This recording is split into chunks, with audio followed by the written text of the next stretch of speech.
ಇವಾಗ ಇದು ಹಯಗ್ರೀವ ನನ್ನ 5ನೇ ಚಿತ್ರ. ಸೊ ಇದೇ ಫೆಬ್ರವರಿ 27ನೇ ತಾರೀಕು ರಾಜ್ಯಾದ್ಯಂತ ಬಿಡುಗಡೆ ಆಗ್ತಿದೆ. ಸೊ ಇಲ್ಲಿವರೆಗೂ ನಾವು ನಮ್ಮನ್ನ ಜನಕ್ಕೆ ತಲುಪಿಸೋದ್ರಲ್ಲಿ ನಿಮ್ಮ ಮುಖಾಂತರ ನಾವು ತುಂಬ ದೊಡ್ಡ ಮಟ್ಟಕ್ಕೆ ರೀಚ್ ಆಗಿದ್ದೀವಿ ಅನ್ನೋ ನಮಗೆ ಖುಷಿ ಇದೆ. ಅದಕ್ಕೆಲ್ಲ ಕಾರಣಕರ್ತರು ನೀವೇ. ಸೊ ಅದಕ್ಕೆ ಮೊದಲನೇ ಧನ್ಯವಾದ ಹೇಳೋಕ್ಕೆ ಇಷ್ಟಪಡ್ತೀನಿ. ಹಾಗೆಯೇ ಹಯಗ್ರೀವ ನಮ್ಮ ಮಂಜು ಸರ್ ಸಿನಿಮಾ ಮಾಡಬೇಕು, ಇದು ಈ ಕತೆ ಕೇಳಿ ನೋಡು ಅಂತ ನಾನು ಫೋನ್ ಮಾಡಿ ಹೇಳಿದ್ರು. ಸೊ ಇವ್ರಿಗೂ ನಮ್ಮ ಹೊಸ ನಿರ್ದೇಶಕರು. ಸೊ ಕತೆ ಕೇಳಿದಾಗ ನಂಗೆ ವಿಭಿನ್ನವಾಗಿದೆ, ಪೊಲೀಸ್ ಕಾಪೇರ್ ಅಲ್ವಾ, ಸೊ ಇದಕ್ಕೊಂಚೂರು ಮೆಚುರಿಟಿ ಬೇಕು ಕ್ಯಾರೆಕ್ಟರ್ ಮಾಡೋಕ್ಕೆ ಅಂದಾಗ, ಇಲ್ಲ ಸರ್ ನೀವು ಒಂದ್ಸತಿ ಕತೆ ಕೇಳಿ ನರೇಶನ್ ಆದರು. ನಾನು ಮಂಜು ಸರ್ಗೆ ಹೇಳಿದೆ, ಸರ್ ಇದೊಂಚೂರು ಆಗಲ್ವ, ತೂಕ ಇದೆ, ಇನ್ನು ವೇಟೇಜ್ ಇದೆ ಕ್ಯಾರೆಕ್ಟ್ರು ಅಂತ. ಇಲ್ಲ ಇದು ಫಸ್ಟ್ ಫುಲ್ ನರೇಷನ್ ಮಾಡಿದ್ರು, ಆಮೇಲೆ ನಿನ್ನ ಡಿಸೈಡ್ ಮಾಡಿದ್ರು. ಸೊ ಸರಿ ಆಯಿತು, ನರೇಷನ್ ಫುಲ್ ಕೇಳಿದ್ಮೇಲೆ ಗೊತ್ತಾಯಿತು ಇದೊಂದು ಡ್ಯುಯಲ್ ಶೇಡ್ ಇರೋ ಕ್ಯಾರೆಕ್ಟ್ರು. ಆಮೇಲೆ ಹಯಗ್ರೀವ ಅಂದಿದ ತಕ್ಷಣ ಲೈಕ್ ಕಂಪ್ಲೀಟ್ ಮೈಥಾಲಜಿಗಂತೂ ಹೋಗಲ್ಲ, ಆಗಿನ ಪುರಾತನದಲ್ಲಿರುವಂಥ ಆ ಒಂದು ಅಂಶನ ಎತ್ಕೊಂಡು ಇವತ್ತಿನ ಹೀರೋ ಕ್ಯಾರೆಕ್ಟರ್ ಬ್ಲೆಂಡ್ ಮಾಡಿ ಸ್ವಲ್ಪ ಇವತ್ತು ಪ್ರಸ್ತುತ ನಮ್ಮ ಸೊಸೈಟಿಯಲ್ಲಿ ನಡೆಯುವಂಥ ಕೆಲವು ಘಟನೆಗಳನ್ನ ಜನಕ್ಕೆ ಗೊತ್ತಿದೆ, ಬಟ್ ಅದನ್ನು ವಿಜುವಲೈಸೇಷನಲ್ಲಿ ನೋಡಿಲ್ಲ, ಮೆಡಿಕಲ್ ಮಾಫಿಯಾ ಬಗ್ಗೆ ಎಲ್ಲ. ಸೊ ಅದನ್ನು ಬೇರೆ ರೀತಿ ಹೇಳಕ್ಕೆ ಹೊರಟಿದ್ದಾರೆ ನಿರ್ದೇಶಕರು. ತುಂಬ ಚೆನ್ನಾಗಿ ಮಾಡಿದ್ದಾರೆ. ಲೈಕ್ ಕತೆ ಹೇಳೋದ್ರಲ್ಲಿ ಕೆಲವರು ಚೆನ್ನಾಗಿರ್ತಾರೆ, ಎಕ್ಸಿಕ್ಯೂಷನಲ್ಲಿ ಫೇಲ್ ಆಗ್ತಾರೆ. ಬಟ್ ಎಲ್ಲ ನಮ್ಮ ರಘುವರು ತುಂಬ ಅದ್ಭುತವಾಗಿ ಮಾಡ್ಕೊಂಡ್ಬಂದಿದ್ದಾರೆ. ತುಂಬ ಖುಷಿ ಆಯಿತು.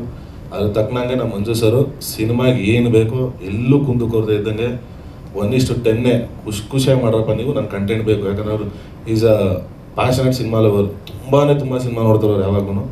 ಸೊ ಅದರಿಂದ ತುಂಬ ಅದ್ಭುತವಾಗಿ ಆ ಕತೆಗೆ ಏನು ಬೇಕೋ ಅದನ್ನು ನೆರವೇರಿಸ್ಕೊಟ್ಟಿದ್ದಾರೆ. ಹಾಗೆ ನಮ್ಮ ಸಂಜನವರು is a very good co-star to work with.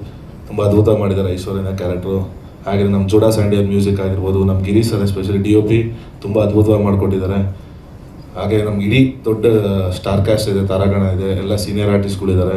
ಅವ್ರಿಗೂ ತುಂಬ ಧನ್ಯವಾದಗಳು ಇಷ್ಟಪಡ್ತೀನಿ. ಹಾಗೆಯೇ ನಮ್ಮ ಎಕ್ಸಿಕ್ಯೂಟಿವ್ ಸರ್ ಮಹೇಶ್ ಸರು, ಹಾಗೆ ನಮ್ಮ ಮದಗಜ ಮಹೇಶ್ ಅವರು, ಅವರು ತುಂಬ ದೊಡ್ಡ ಪಾತ್ರ ವಹಿಸಿದ್ದಾರೆ ನಮ್ಮ ಸಿನಿಮಾ ಈ ಮಟ್ಟಕ್ಕೆ ರೀಚ್ ಆಗೋದಕ್ಕೆ. ಸೊ ಅವ್ರಿಗೂ ಧನ್ಯವಾದ ಹೇಳೋಕ್ಕೆ ಇಷ್ಟಪಡ್ತೀನಿ.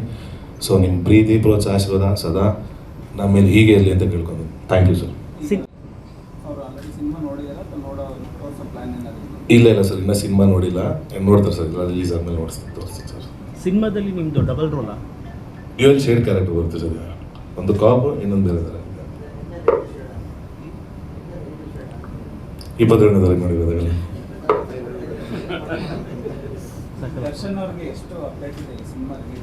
ಇಲ್ಲ ಸರ್, ಆ್ಯಕ್ಚುಲಿ ಅಣ್ಣನೇ ಕಳಿಸ್ಕೊಟ್ಟಿದ್ದೆ, ಅಕ್ಕ ನಾವು ಹೋಗಿ ನೀವು ಟ್ರೈಲರ್ ರಿಲೀಸ್ ಮಾಡಿಕೊಡ್ಪ ಅಂತ. ಯಾಕಂದರೆ ಪ್ರತಿಯೊಂದು ಸಿನಿಮಾಗೂ ಯಾವ್ದಾದ್ರು ಒಂದು ರೂಪದಲ್ಲಿ ನನಗೆ ಯಾವ್ದಾದ್ರು ಒಂದು ಇದು ಮಾಡಿಕೊಡ್ತಾಯಿದ್ರು ದರ್ಶನ.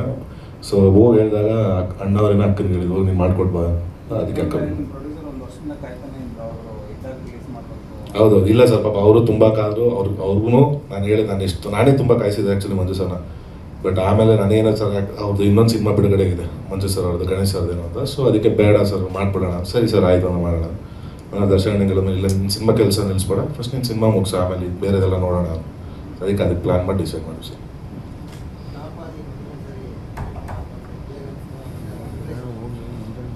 ಅನ್ಸುತ್ತೆ ಸರ್, ಅದೇ ಕೆಲವು ಸತಿ ಅನ್ಕೋತಾ ಇರ್ತೀವಿ ಯಾಕೆ ಹಿಂಗೆ ಆಡ್ತಾರೆ ಪೊಲೀಸರು ಅಂತ. ಬಟ್ ಅವಾಗ ಗೊತ್ತಾಯ್ತು ಒಂದ್ಸತಿ ಯೂನಿಫಾರ್ಮ್ ಹಾಕಿದ್ರೆ ಗೊತ್ತಾಗ, ಆಮೇಲೆ ಆಟೋಮೆಟಿಕ್ ತುಂಬ ಚೆನ್ನಾಗಿದೆ ಸರ್. ಅದೇ ಕಂಪ್ಲೀಟ್ ಇಡೀ ಸಿನಿಮಾ ನಾನು ಕಾಪ್ಟರ್ಸ್ ಹಾಕಿರಲ್ಲ, ಎಲ್ಲೋ ಒಂದು 5-6 ಸೀನ್ಸಲ್ಲಿ ಮಾತ್ರ ಕಾಪ್ಟರ್ಸ್ ಬರ್ತೀನಿ ಅಷ್ಟೇ. ಅದನ್ನೇ ಸರ್ ಹೇಳಿ, ಇನ್ನೊಂದು ಶೇಡ್ ಇದೆ ಅಂದ್ರಲ್ಲ, ಅದನ್ನು 21ನೇ ತಾರೀಕು ನೋಡಿದ್ದೆ. ಓಕೆ, ಒಳ್ಳೆಯದು sir. Thank you sir, thank you.